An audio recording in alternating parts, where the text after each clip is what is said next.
Hello students, आज मैं आपको क्लास 11th किंगडम एनिमलिया प्राणी जगत जो चौथा चैप्टर है उसके बारे में बता रहा हूँ। इसके पहले मैं आपको इसमें आने वाले संघ पोरीफेरा और सिलेंटेटा के बारे में बता चुका हूँ। आपको तीसरा संघ मैं प्लेटीहेलमिन्थेस के बारे में आपको बताने जा रहा हूँ कि प्लेटीहेलमिन्थेस क्या होते हैं। तो नाम से क्लियर है, प्लेटी मीन्स होता है चपटा, फ्लैट, और हेलमिन्थेस मीन्स होता है वर्म यानी चपटे कृमि।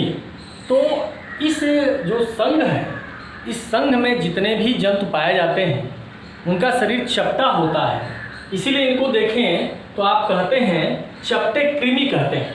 इनको यहाँ देखें तो चपटे कृमि कहते हैं। क्यों कहते हैं? क्योंकि इनका शरीर चपटा होता है और इसी आधार पर इस संघ का नाम भी प्लेटीहेलमिन्थेस रखा गया है। चपटा जब होगा तो उसके दो तल होंगे। आप देखें ये चपटा हाथ है तो दो तल है। एक ये जो होता है इसको अधर तल कहते हैं और ये पीछे जो होता है उसको पृष्ठ तल कहते हैं। डार्सल साइड जो पीछे होता है, सामने होता है, उसको वेंट्रल साइड कहते हैं।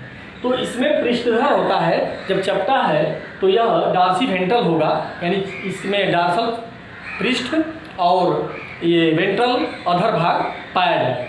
जैसे यहाँ देखें ये चपटा है, ये फैसियोला हेपेटिका है, सिर में पाया जाता है, लिवर फ्लूक भी कहते हैं इसको। तो देखें चपटा होता है।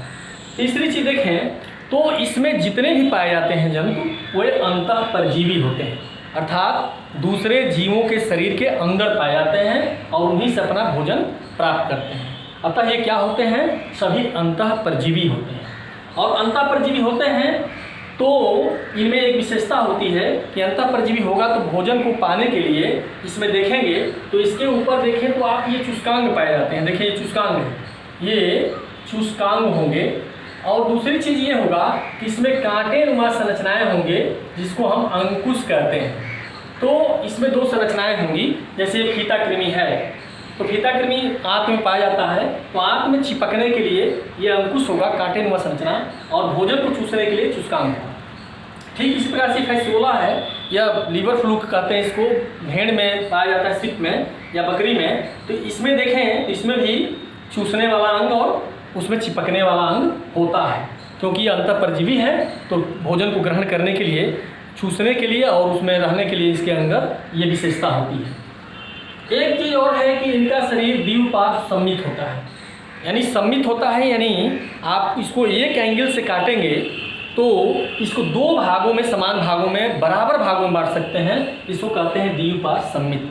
अब इसको अगर दो भागों में बांटें इस तरह से तो आधा इधर और इधर दोनों का संरचना एक समान है और समान भाग है। तो किसी भी शरीर को जब दो भागों में बांटें और दोनों भाग आधा समान हो, बराबर हो और संरचना भी समान हो तो उसे कहते हैं द्विपार्श्व सममित। इसमें द्विपार्श्व सममित होते हैं। ये त्रिकोरकी होते हैं, ट्रिप्लोब्लास्टिक। आपको बता चुके हैं कि शरीर का संगठन में 3 लेयर होती है, इक्टोडर्म, मेसोडर्म और एंडोडर्म। अभी के पहले आप जो पढ़े थे पोरीफेरा और सिलेंटेटा, उसमें 2 ही स्तर थे। यहाँ पर 3 स्तर होते हैं।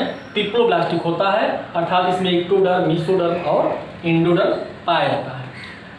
ये अप्रगुही होते हैं, बहुत इंपॉर्टेंट चीज़ें हैं ये, इसकी विशेषता है, एक सब में नहीं होता है।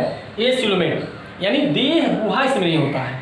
अप्रगुही यानी देह गुहा नहीं पाई जाती है। देह गुहा वो होता है कि जैसे आपका शरीर है और शरीर के बीच में मान लीजिए कैनाल है और ये दोनों के बीच में ये लेयर हो, जगह हो, खाली स्थान, तो इसको कहते हैं यह देह गुहा। जैसे हम लोगों की बॉडी है तो बॉडी के बीच में आहार नाल और अन्य अंग हैं और ये बगल में एक खाली है, इसको देह गुहा कहते हैं। तो इसमें देह गुहा नहीं होता है।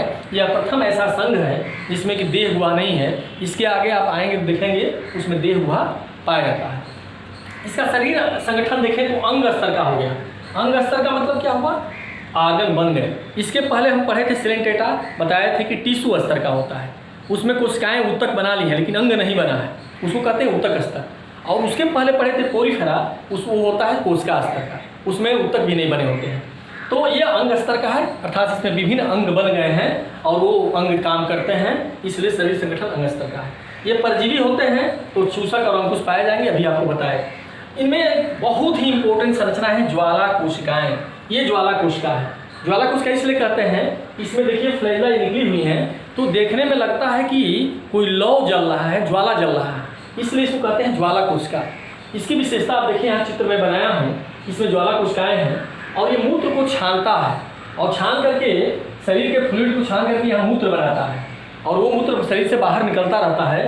तो बहुत ही इंपॉर्टेंट है ज्वाला कोशिका, जो कि उत्सर्जन का कार्य करती हैं और यहाँ पर परासरण नियंत्रण का, परासरण नियंत्रण मतलब इसके शरीर में पानी का और लवण वगैरह का भी नियंत्रण करती हैं। बहुत ही इंपॉर्टेंट संरचना है और किसी में ये ज्वाला कोशिका नहीं होती हैं, केवल इसी संघ के जंतु में पाई जाती हैं।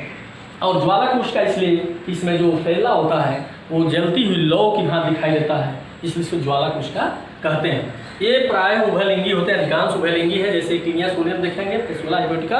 उभयलिंगी का मतलब नर और मादा दोनों जन्मांग एक ही जंतु में, एक ही जीव में पाई जाती हैं, इसलिए इसको कहते हैं कि उभयलिंगी होते हैं।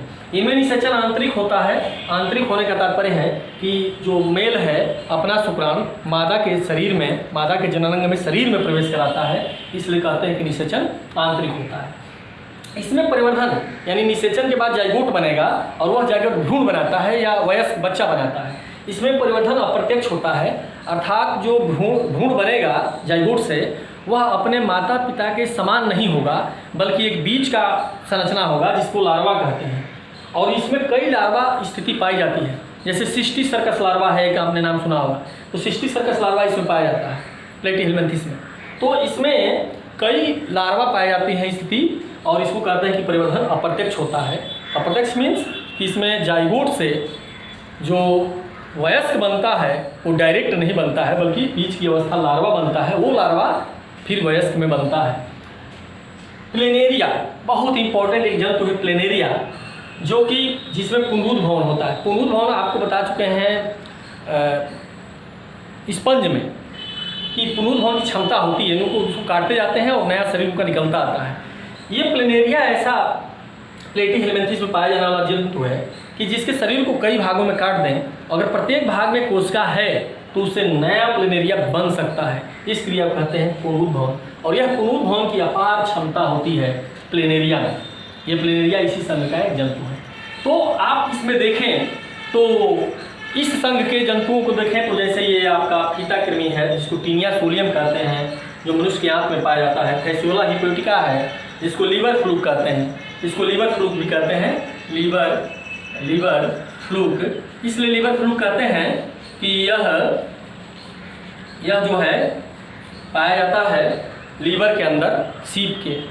तो अब देखें ये जो होते हैं डाइजेनेटिक होते हैं, यानी इनका जो जीवन काल है वो 2 जीवों में पूर्ण होता है, लाइफ साइकिल 2 जीवों में पूर्ण होता है, अतः उसको कहते हैं कि डाइजेनेटिक है, द्विपोषदी है, यानी 2 जगह इनका जीवन काल पूर्ण होता है, दोनों का, टीनिया सोलियम का भी और इसका भी। और इसी प्रकार से आप पढ़ेंगे तो इनमें एक चीज़ और होता है टीनिया सोलियम में कि इनका